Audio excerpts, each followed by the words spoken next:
కానీ ఒక్క దత్తాత్రేయుల వారి విషయంలో మాత్రం ఒక పరమాద్భుతమైనటువంటి విషయం.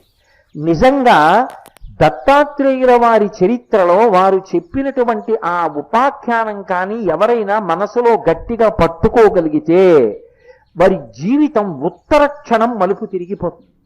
అసలు అంత అద్భుతమైన విషయాన్ని ఒక్క దత్తాత్రేయుల వారి చరిత్రలో తప్ప వేరొక చోట ఆవిష్కరించబడలేదు అని నాకు అనిపిస్తుంది. ఒకప్పుడు వారు అవధూత సంప్రదాయంలో నేల మీద దిగంబరుడై పడున్నారు. ఆయన ఒక అరణ్యంలో నేల మీద పడుకుని ఉన్నారు.